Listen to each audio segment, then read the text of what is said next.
Hey everybody. Um, Today has been a good day for me to relax and do a couple things so that I can enjoy my weekend, take care of some business and get the business out the way and then make sure I take care of me. Um, this journey is wide, it goes deep, and it gets heavy. And it's hard for many of friends who have shared with me to watch some of these videos, to follow along and watch me feel so heavily about something. Um, Many said, that they couldn't even watch the video the day that I found out that there was some slow growth. And the beauty and the terror of my journey is pressing past the fear, the obstacles, the opinions, the criticisms, to have what I have dreamt of my entire life. And dreams aren't free. Dreams come at a cost, whether it be finances, whether it be friends, whether it be family. Uh, it comes at a cost of emotions, and it you stand to lose the support of some. You stand to lose the maybe even the respect. Um, I was born and raised in the church. Um, None of my family are of the clergy or anything like that. But my mother, my grandmother have always attended and been involved in church. And I attended regularly as a kid and then habitually as a young adult, and every Sunday, choir rehearsals and whatnot. Um, I was very into uh, church and religion. And as you grow, you come into your own spirit, you come into your relationship with the Lord, you come into and you grow into whatever it is that you're learning and developing, be it your gifts and your talents. Um, and some people find their place and space in the church to serve, and some people just attend. And I mostly participated. I was in ministry. And a lot of times you come across friends and you meet people and you get a church nucleus, you get a church family. And these are people you spend lots of time with. And over the years, when you go through different things in life, there's certain people that know a lot about you, that know certain things about you, and who watch you grow and who are just around you. This can be both good and bad because you would want someone to know good, bad, and indifferent about you, but still know you and perhaps trust you. Uh, Perhaps have a good interpretation of who you are, what your heart is, and your intentions. And you would hope that they see that in you versus you having to perform and prove and justify and whatnot. And if you haven't, then you haven't, and that's what they know you for. But if you have, and you want them to know that, and you want them to believe in you. It hasn't taken much for me to ruffle the feathers of relatives, acquaintances, friends, and family who are Christians. This journey alone has garnered so much negative, uh, um, I guess I'm causing a controversy within my own little world here. Um, from the friend who said, I'm going to pray that you don't do this and you actually wait to get married, to the friend that said, um, you need to pray about this. Well, how do you know that I haven't prayed? What would you know? Uh, God doesn't want this for you. Um, I had someone to tell me, specifically my mother, she told me that this was desperate and disgusting. She told me that I needed to pray about it. Um, Unbeknownst to her, I had been thinking and praying and waiting to do something like this uh, 3 years prior to me talking to her. And I talked to her when I was 40. So um, my aunt even questioned my mental. She told me that she doesn't think that I should be having a baby because I'm so bitter at my mom, and I sound bitter with the world. And because I've been very open and vocal about my estrangement from my mother, and it's not something that I'm proud of, she has taken that to mean that I'm bitter.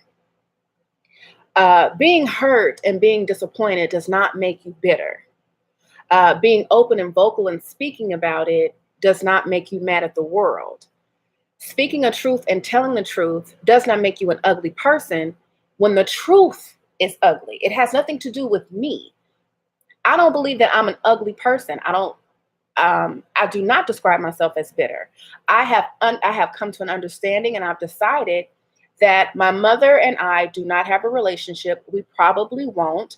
I have tried to make sure that the door is still open, but of course, I have parameters in which I'm going to allow someone to speak to me. I have parameters and boundaries of which how I will be treated. Now, I'm not going to tolerate certain things, even if it is my mother. My mother has caused me lots of anguish and lots of pain. She refuses to acknowledge it. She has refused to tell me the truth when I have asked her about it on different occasions and for different topics and matters. And I don't think that anything is wrong with expressing to the world, if I make a post on Facebook, that I've had a light bulb moment, or I've had an enriching moment, or I've come to some type of personal conclusion. Sharing that on Facebook does not mean that I'm mad and bitter at the world. But my aunt straight up said to me, "Well, do you think you need to be having a kid while you feeling like this, and why you gonna have a kid?" And I don't see how the two relate. And I'm like, okay, well, I'm not having a kid because my mama won't love me, so I'm gonna have a kid that love me. That's not what I said. I'm not some teenager on Maury Povich. I'm a grown woman. And I could not believe what I was hearing. And I'm like, okay, is she concerned? Is she scared? What I was trying to meet her fear. I was trying to meet her where she was. And I'm like, I can't do that. Wherever she is where she's gonna be. And so I'm listening to her conversation, and I'm like, what part of anything that I have said to you lets you know that this is an informed and researched and prayed about decision? And there was no way that I would convince her, because the conversation continued and the conversation continued. And she ended up saying to me, well, do you just wish you were aborted?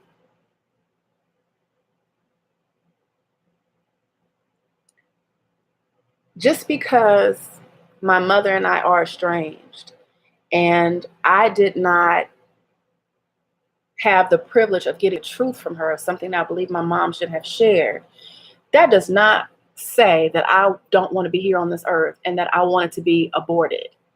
I don't know where the hell that question came from. I don't know why she felt the need to ask me that, but I was insulted, I was offended, I was pissed, and I was hurt. And I don't see where in my journey she felt that I felt like I didn't want to be here on this earth. I just don't understand why people continue to think that they can say things to me.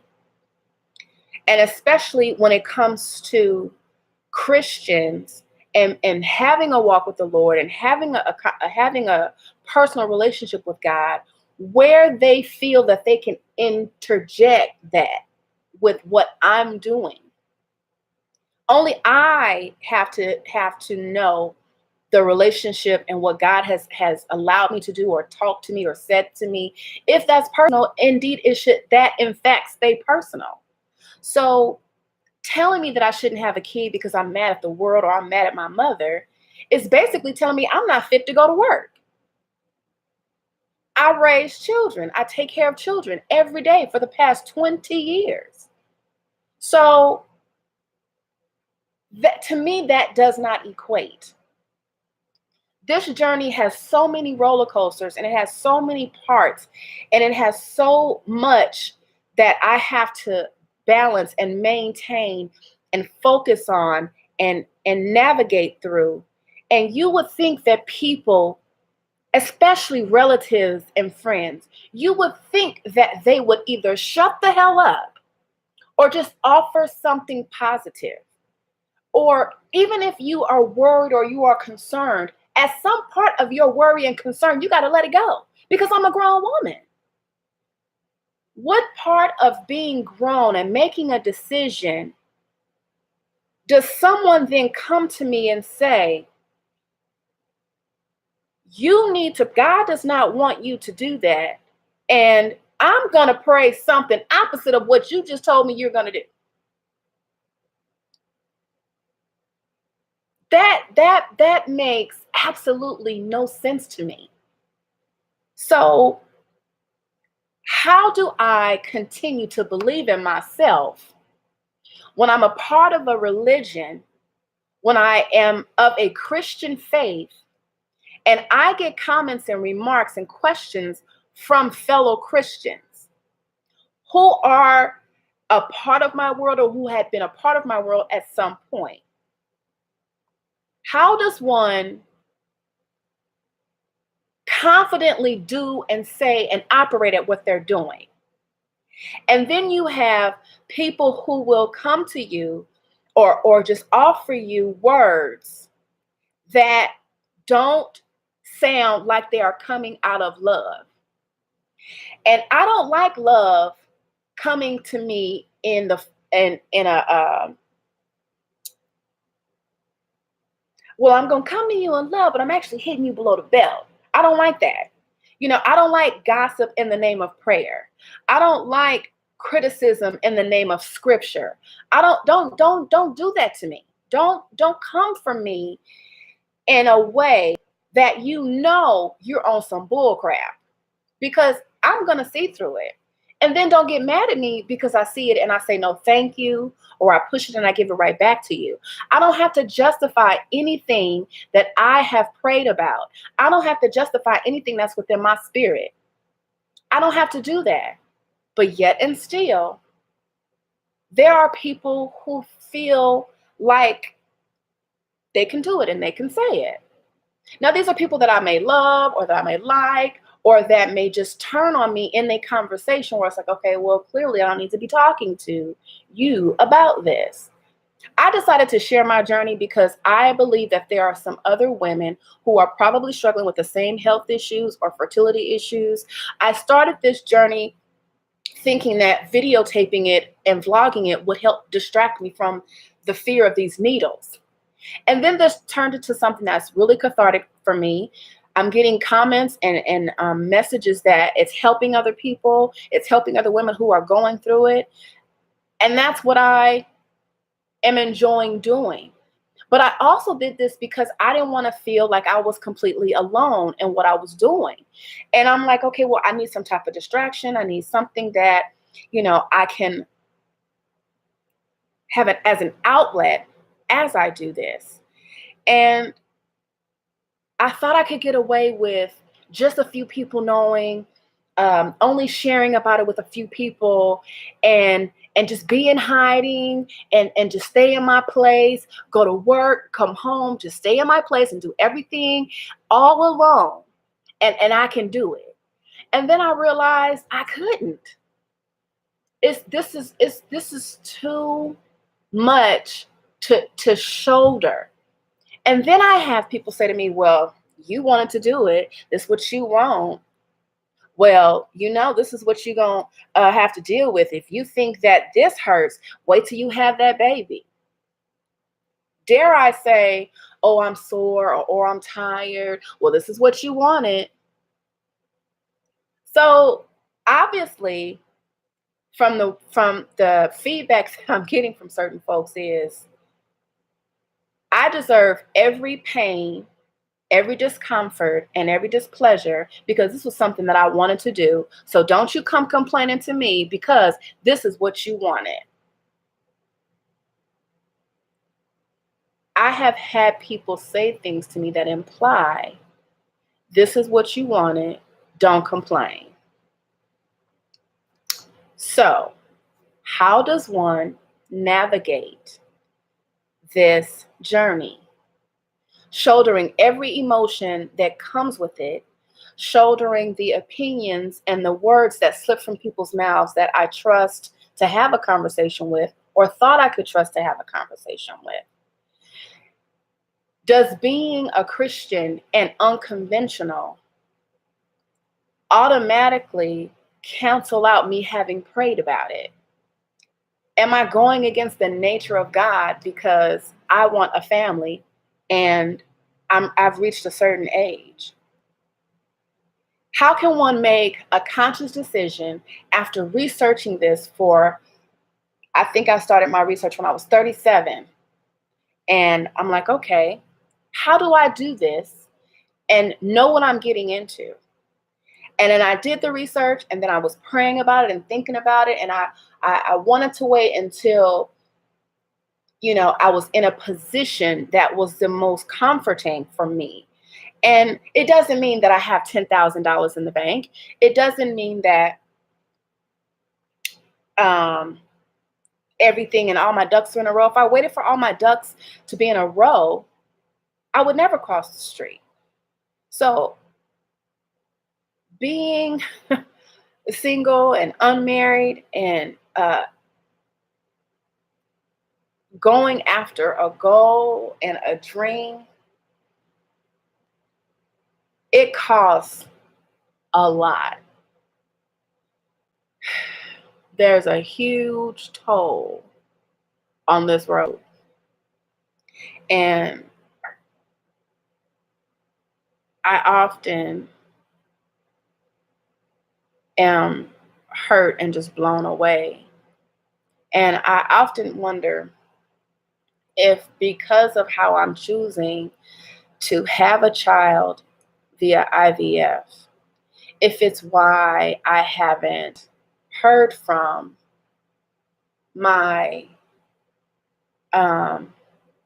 relatives. I have some relatives who are, very devout, very spiritual, very dedicated Christians. And, I often wonder if this is something that they said that they support, but they don't want to be close to it. I just don't know. I don't know.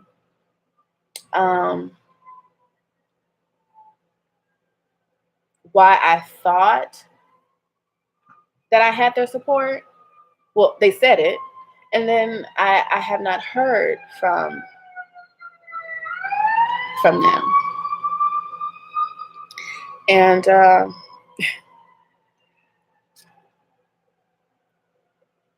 it's hard to always be odd for one reason or another. It's hard being different. It's hard being odd. It's hard being creative. It's hard being unconventional. It's difficult being, I guess a trailblazer, because obviously something that I'm doing is just not registering, with some folks. But I don't, it's not easy, y'all. This is just not easy. I have one uncle who's disgusted. I have another uncle who seems like he's cool with it. Um, my mother's past opinions suggest that I wouldn't have her support now, and it's difficult. And a lot of times, we say, oh, you don't care about what people think and don't listen to other people. It's not always easy. It's just not always easy. You can't block out everything that people say. You know, I don't know what people want to gain when they say mean and cruel, insensitive things. And even if they didn't mean to say, or if they didn't want to be cruel, or they weren't trying to be insensitive, what was their point? It's like, okay, well, what do you want me to take from that? I just,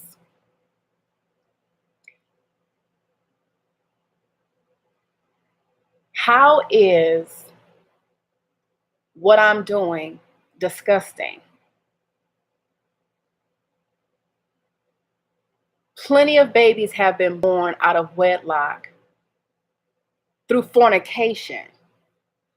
Plenty of babies have been conceived on a drunk night.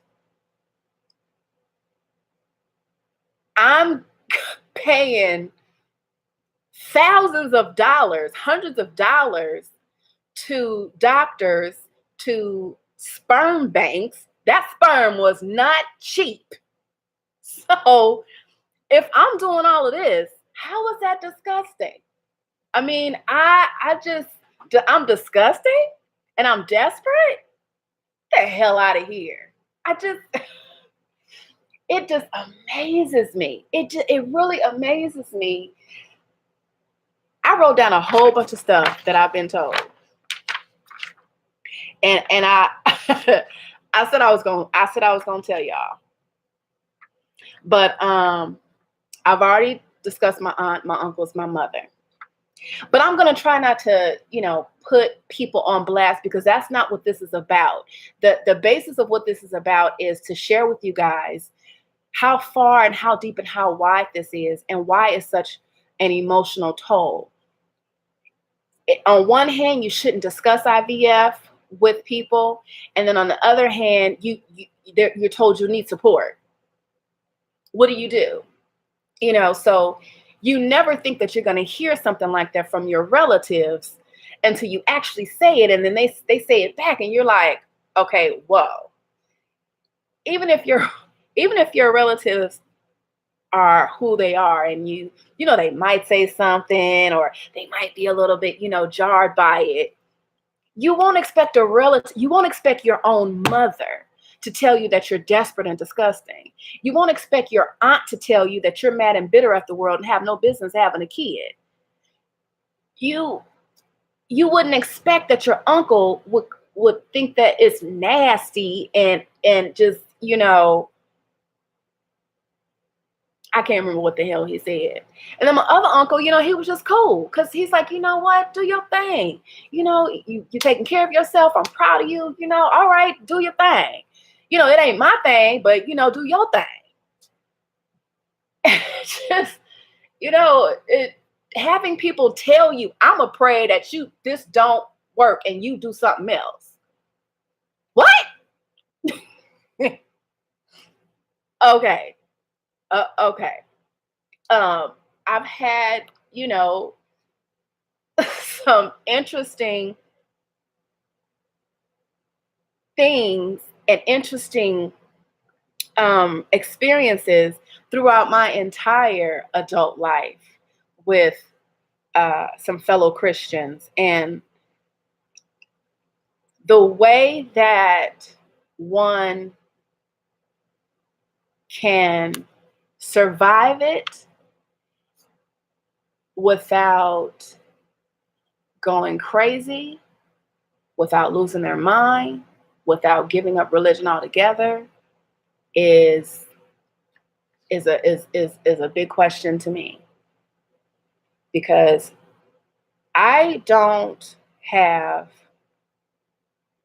a relationship with said church folks. I have a relationship with God.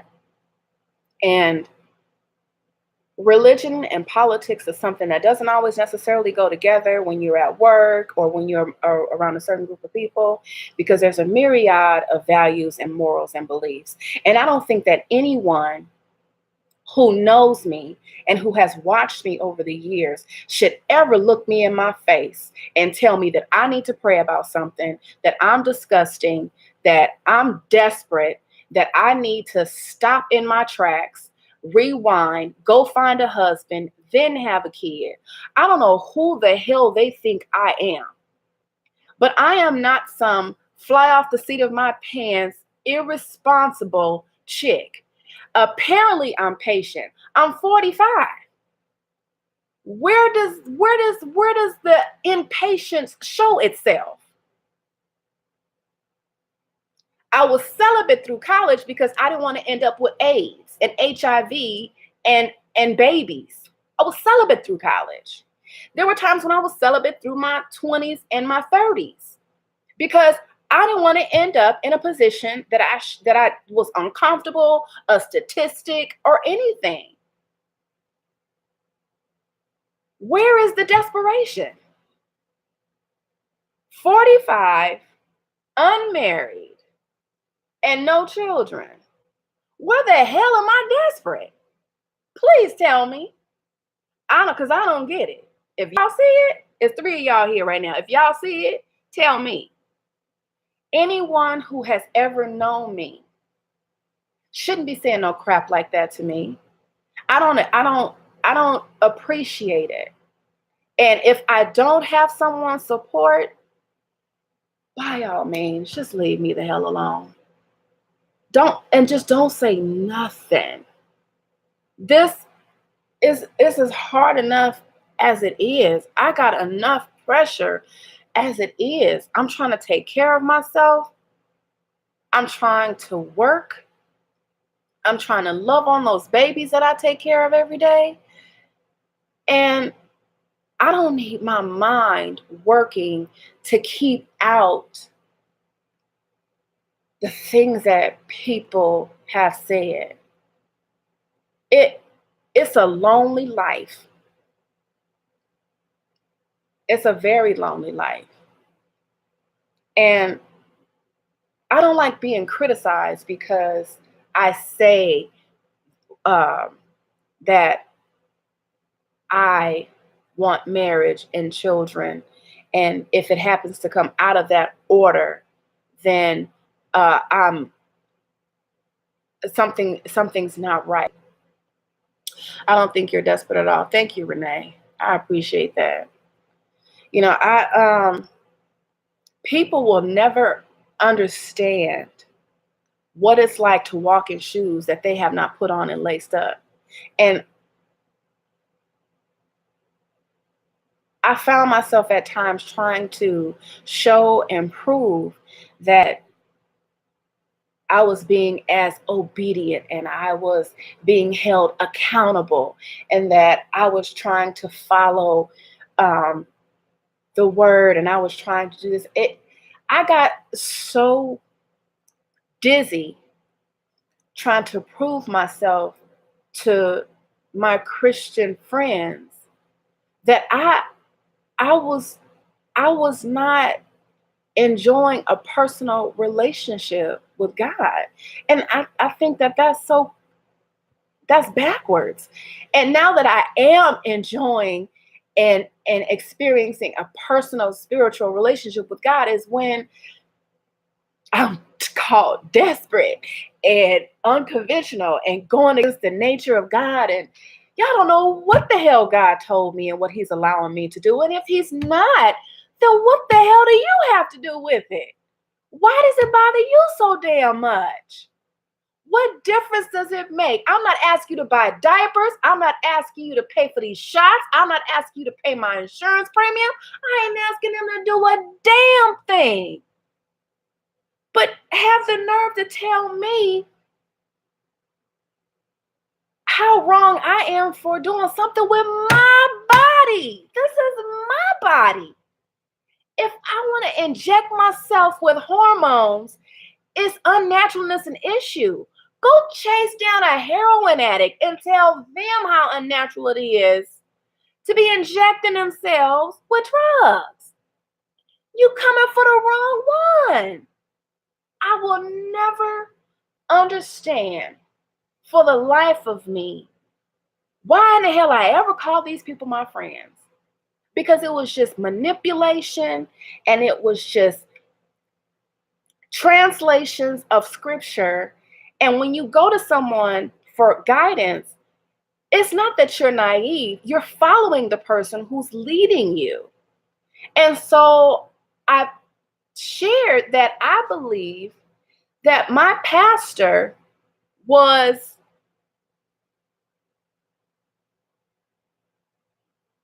I feel that my pastor led me in the wrong direction.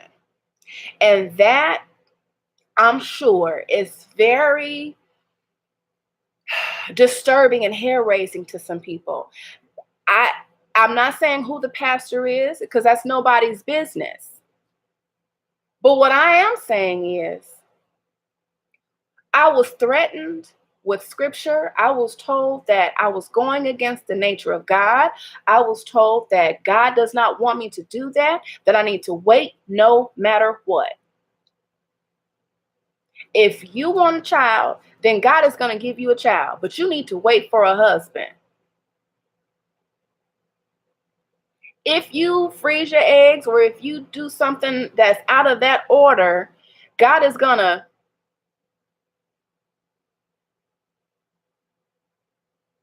It was a lie. I don't believe that. That's not the relationship I have with God. That's not what I would hear him say. So one would say, okay, well, that's not the pastor's fault. It's not the pastor's fault that your follicles aren't growing. Piece it together how you want to piece it together. I tell you one thing. I resent being threatened with scripture and going against the nature of God and showing someone else that I could do that and follow everything that they say do, and not what I had as an idea to do with my own body in case it didn't happen in that order. Renee says, we all have our own journey. I believe you have prayed about this and I believe you have received the answers from him. At the end of the day, only person you have to answer is God, period. And that's what I thoroughly and honestly believe. And what I would hope or think is that these persons would think that before they say anything to me that's so judgmental and critical.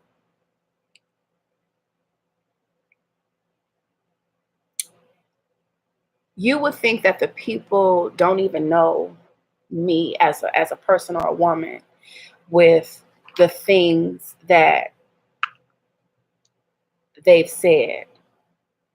Well, one of the things was, well, you haven't met anybody because you've been so focused on what you want and how you want it. Well, you only bring to you what you put out there.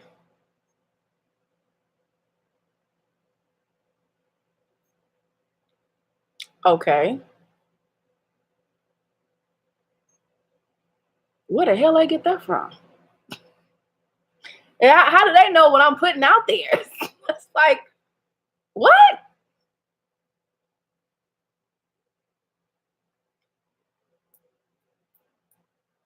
Who would have ever thought that trying to make my own dream come true would upset people that I thought loved me? And when I say love, I'm talking about random love. I'm not talking about every now and again, I love you. I am so conditionally loved that it's a damn shame. I would have never, ever, ever thought that I have established a reputation with relatives, so much so that I would be getting what I'm getting, or excuse me, not getting what I think I should get, which is, you know what, girl, if that's what you want, go for it. Let me know when the baby here. But instead, my aunt says to me, so what's up with this baby thing? Oh, is this about that baby thing? Oh, okay, I'm having a surgery. I'll update you. Is this a real medical issue, or is this baby thing?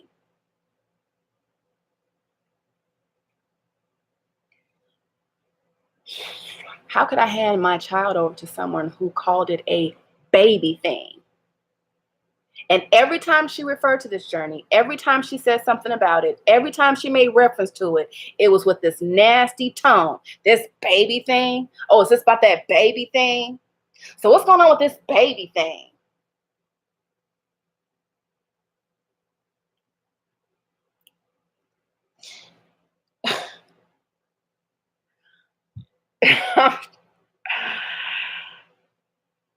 What the? Y'all have no idea. None. No, y'all don't even know. Y'all have no idea. These conversations, I haven't spoke to my aunt since March the 2nd. I moved March the 9th. I had surgery March the 23rd.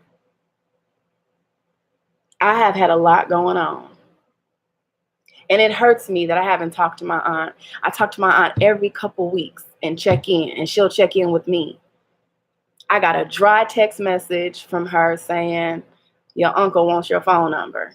Can I give it to him? And I didn't get a happy birthday text from, oh no, she did send me a text, happy birthday. She did, but she normally calls me. She ain't called. And I don't know how to talk to somebody or respect somebody who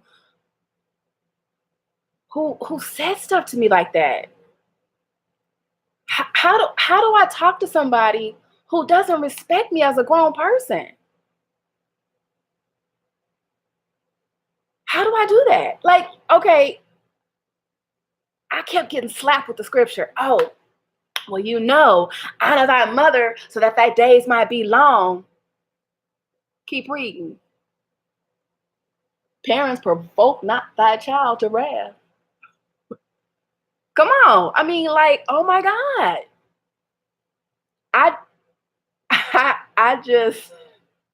I'm laughing because I don't want to cry. It's easier to laugh than it is to cry, because if I cry, my nose gonna get stopped up and I can't breathe. And I just don't feel like crying.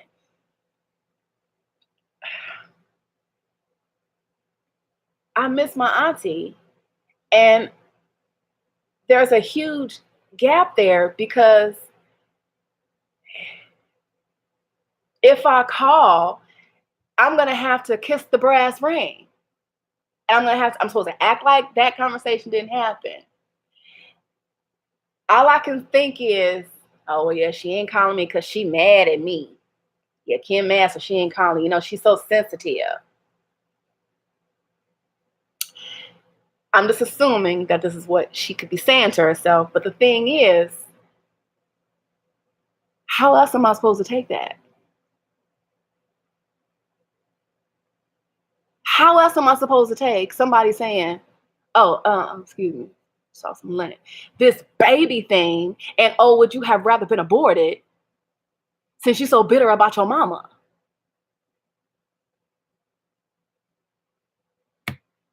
I say, hey, I made it to live. Hey, 123.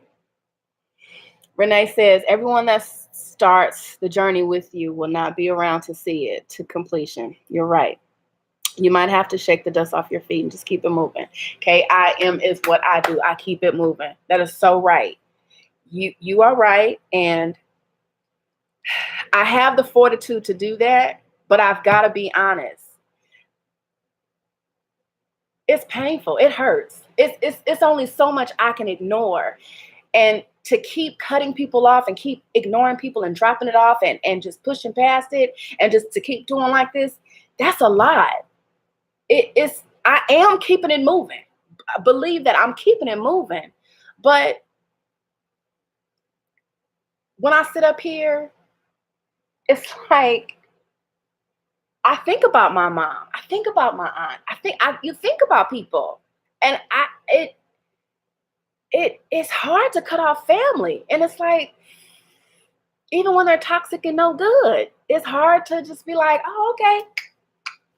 That's like having a little bunch of grapes and you see the fat, juicy one and you want to pluck that grape and you turn around, they got mold on it.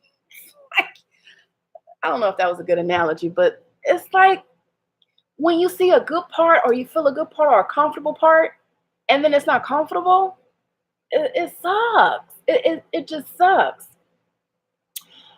Ashley Nicole, it's hard to keep it moving when you love these people. It is. It is. I have never not talked to my aunt, ever. I haven't talked to her since March. Like, that's a long time when you talk to somebody every 2 weeks to check in. But I don't want to hear this baby thing anymore because I was going to scream and say something very disrespectful. If I hear her say this baby thing, and she says it just like that, if I hear her say that one more again, oh my God. Oh my God. It gets tiring to keep cutting people off. It does. Cutting off family. It gets lonely. Yes, it does. It gets lonely. Sorry about that. I don't give any family. Oh, I don't have any family left to cut off. Wow. Yeah, and mine is small. So I get it. I have siblings from my father, and I have not talked to my siblings. I believe I have their support, but I have not heard from them, so it's kind of difficult. I don't know if this is an uncomfortable topic because it's unconventional for them, but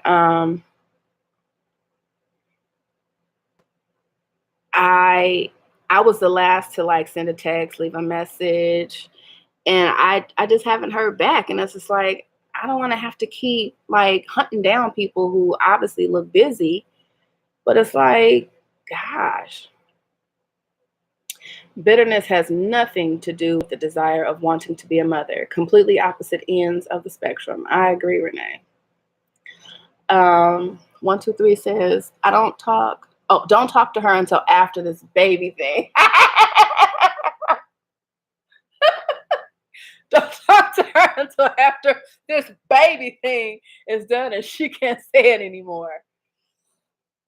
But if she called my baby a thing, throw them bows. I'm playing. I wouldn't hit my auntie. I'm just, if I hear this baby thing one more time, I swear to God, I will snap. And I don't want to do that. I'm respectful of my elders and my family until I feel disrespected. And I very much felt disrespected. I felt disregarded. I felt a whole lot of stuff. And I have never wanted to cuss out my family on the phone like that. And it's just like, this ain't normal. So I need to end this conversation. I said, okay, this is what I'm going to do. When I have my surgery, I will call you and let you know that it went well and I'm fine. And I didn't even call. I haven't said anything. There's been some contact, but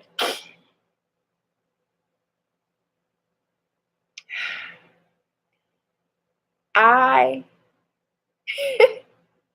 refuse to kiss the ring of anybody for some alleged prize at the end.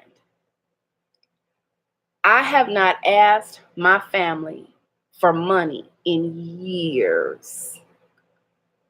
And it's almost as if they're still talking to the 27-year-old Kim who did not make good decisions or good choices or who was not financially or fiscally responsible. I get it. But if having borrowed money at different points in times in my life gives somebody the right to tell me that I have no business having a baby at 45,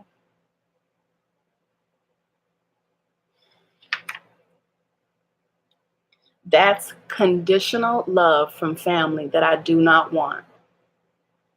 And I should never feel conditionally loved by my family. And this is what I'm dealing with. So if it's not flaky family, if it's not friends who are actually foes, and if it's fellow Christians who come for me with sideways comments, I'm constantly dealing with something or someone that I have to constantly keep out of my mind so that my body can relax and let these follicles grow.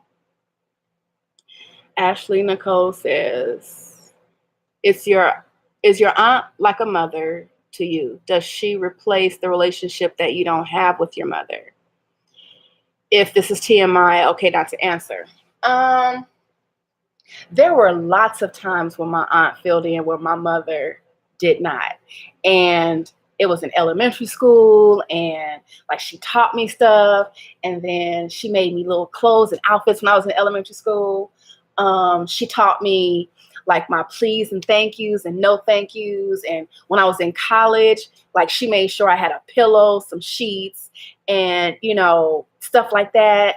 My aunt did a lot of filling in, and we have always had a great relationship, but she's also very like thin sliced, bare necessities, no extras type of aunt. And it works because it's like, okay, you learn to be frugal and save your money and don't do this and don't do that, no frills, no this. But on the other end of that, it's like, yikes, kind of pulling the reins tight on me, So I have always respected her and known that that's who she is. It's not that she's changed. My aunt has not changed. She's always been who she is. But the 45-year-old me don't appreciate being cut thin, told what to do, told how to do it, and told I shouldn't do it at all. So yeah,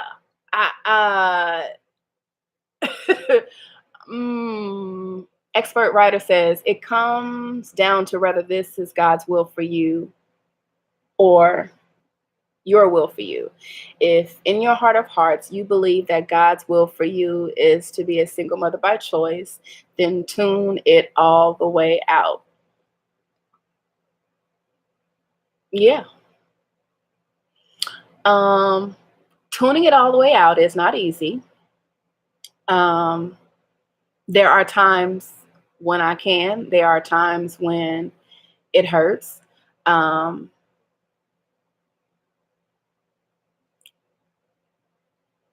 Yeah, it does not automatically come with the tune out. So, but yeah, I've tuned it all the way out by not talking to her. That helps. There's lots of comments and lots of things that have been said to me that quickly fly over and quickly move out the way. I'm sharing this because it's just what I have to deal with while trying to focus. I'm human, it's the fact that I'm pushing ahead and I'm doing this and I'm moving forward is saying a lot. I surely wish that I could say that this has never bothered me. But I did have a change to happen to me when I was in that appointment and they said, we need to stop. I gained so much strength and And I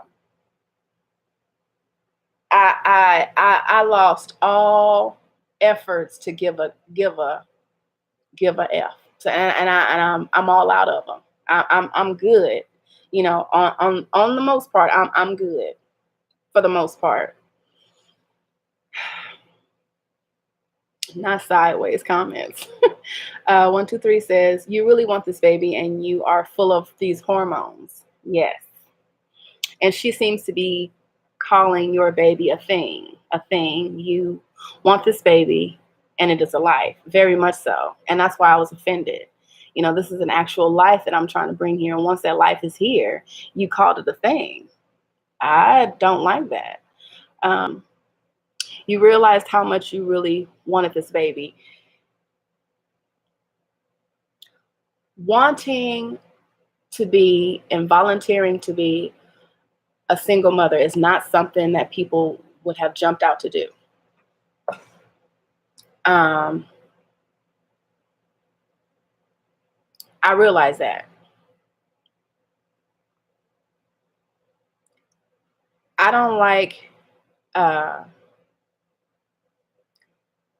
there's always been a part of me, and I'm slowly getting rid of that, to explain or justify or discuss, because you want your family and you want your relatives and you want people around you to know that you're genuine and you just want them to know the best parts of you, and you just want them to be proud. And I would rather my aunt have said to me, wow, girl, you know, that's bold. Wow. Than for her to have said the things that she said and how she said them.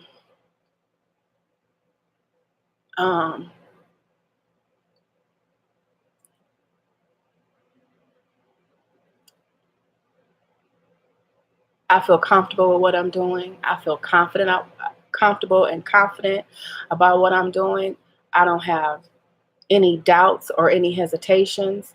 I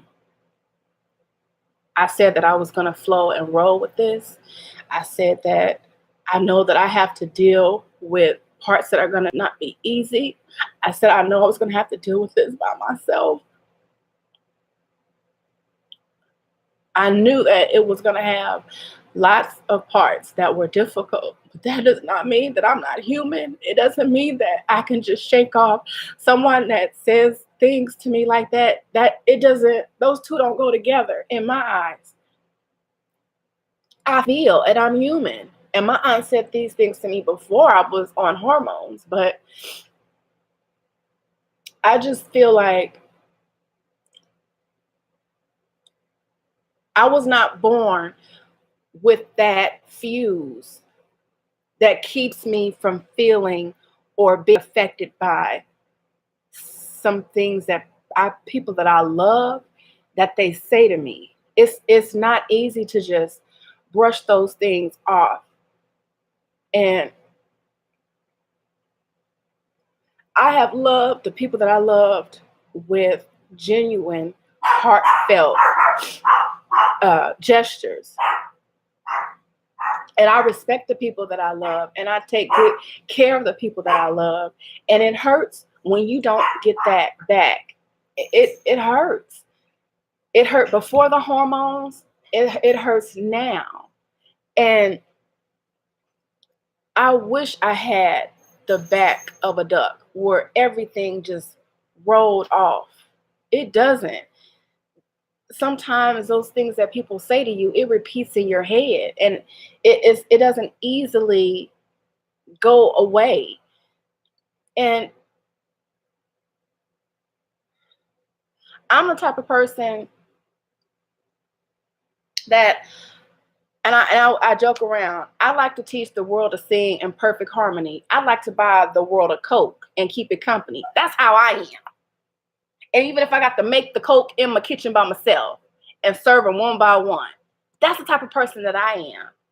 So it's difficult to deal with mean, horrible, opinionated, negative people.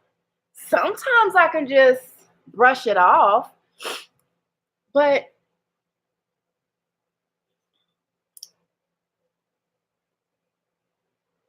I was heartbroken before I started this, and I'm still heartbroken that I don't have support from folks that know me and love me. And I'm not saying that because I'm not counting the people who do care, or I'm not considering the people who have said nice things. I'm talking about blood. I'm talking about my mama, my auntie, my uncles, my sisters, my brothers. That's who I'm talking about. I'm talking about my cousins. I'm just, I even though I I don't know how I missed something I never had, but I miss it. I don't know how to explain that. My daddy has been asking me for a grandchild for years.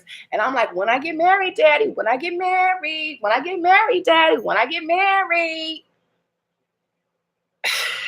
I'm married to needles right about now. So I can only do and ignore and so much. It's like I don't know how to need my family or want my family or miss my family and not and be okay with it. I don't know how to do that. I don't know how to need and want that and not have it and then be cool. I haven't figured that out.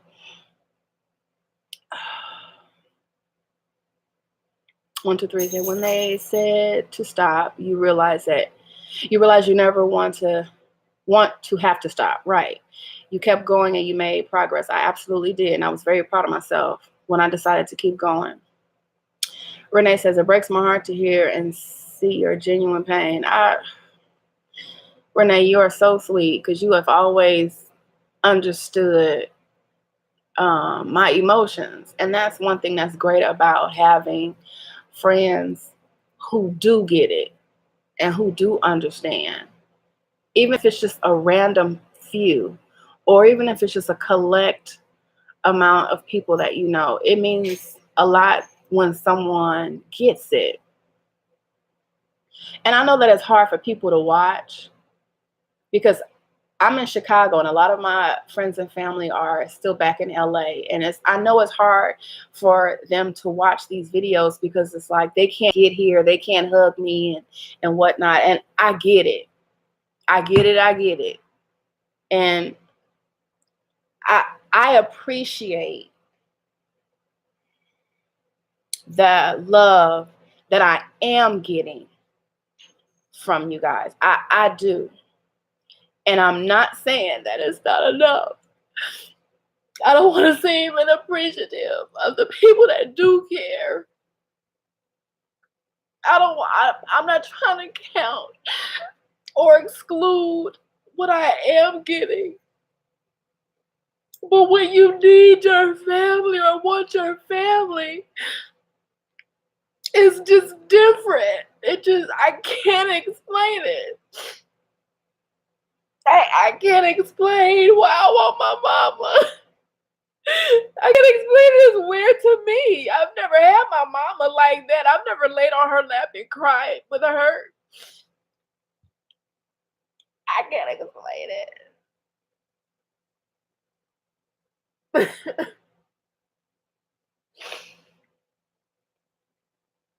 I can't explain that. Ashley says,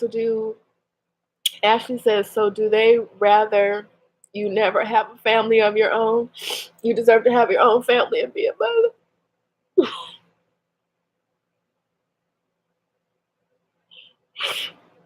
You will be a great mom. I don't know you, but I feel that you would be. Thank you. 1, 2, 3 says, because she is your mother, she is a part of you. I just don't understand how I'm not a part of her. I don't get that. And with all the nosy people that go running back and telling her other stuff that I've said on Facebook, I'm sure she knows about these videos by now. I'm sure she's heard about this YouTube channel by now, because everybody's always running back and telling her something. Apparently, there's a tattletale cousin on my page, and I'm not sure which one it is. I was told who it was. I don't know if it's her. I can't say for sure. But my mother knows something, because I've been hammering her for medical history. I've been hammering her for medical history about fertility. So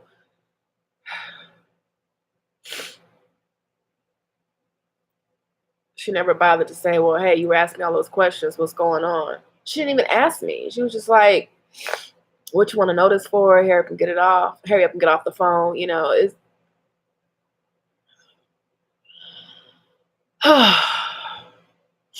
Ashley, my mom passed away when I was 5. That is why I asked the question earlier, because I never had someone to replace that void. My grandmother raised me, and she was more like my mom, especially in, I guess, my adolescent formative years, from 12, and then again from 14 on. My grandmother raised me. I was with her. I went back to live with my mom for a little while. It did not work out. I quickly went back to stay with my grandmother, and I lived with my grandmother for the rest of my teens, and a little bit during college, until I got my own place. My grandmother was my heavily influencing guardian and parent.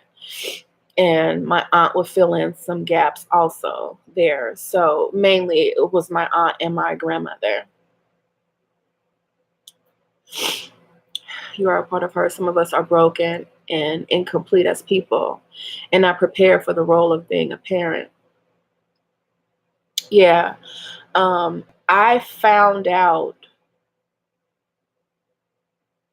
some facts about my past and my mother's past, actually, that put together some pieces of why she is the way she is.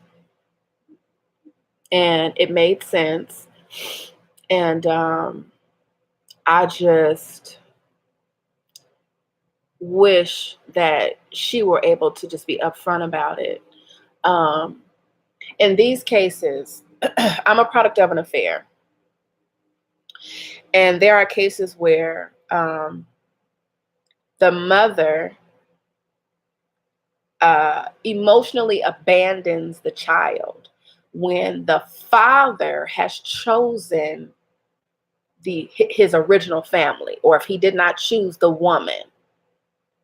And that's what it is. My mother never told me any of this information. I was led to believe that my father and my mother were together, and that was not true. And I found out on a vacation with my siblings. How awkward was that? To find out from my sisters that I am what interrupted their family.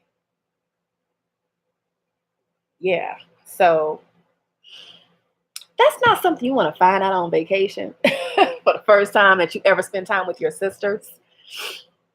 So there's that. I understand. Renee says, I understand what you're saying and where the emotions are coming from. No need to apologize for that. Just know that you have external family too. And I do have external family. I cannot deny that. I have extended and external family, And it fills in a lot of gaps. It really does. It is a blessing, and it can be rich. And I thank God for it because it has helped me through so much. And a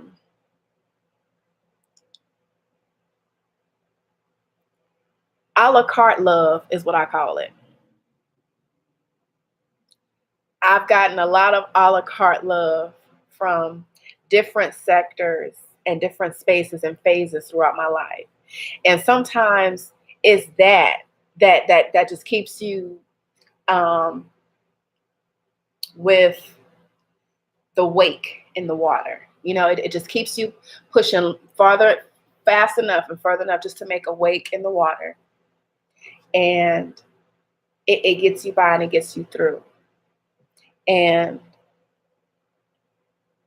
supplemental love is still real love. I am very aware of that. 123 says, I came across your channel because we are in the TTC group together. Oh, okay. TTC is trying to conceive, and I am in about 4 or 5 different groups on Facebook. And be it fertility, trying to conceive, single mothers by choice, and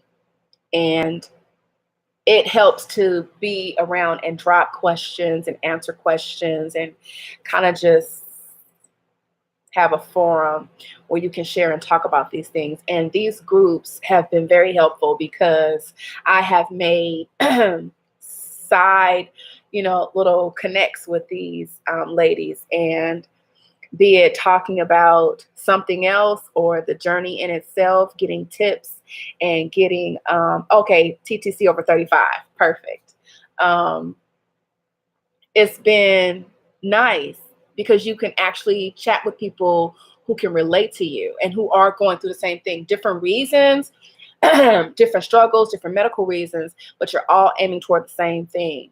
And these groups have been helpful, and it's been a little comforting to have some camaraderie with it. So I just appreciate being able to vent and talk, and I appreciate you guys listening, offering some sweet words, and keeping me company throughout this, because it's a journey. But I wanted to get that out. I wanted to, it's been an elephant in the room as far as my spirituality and my Christian faith, and the people who are in my nucleus.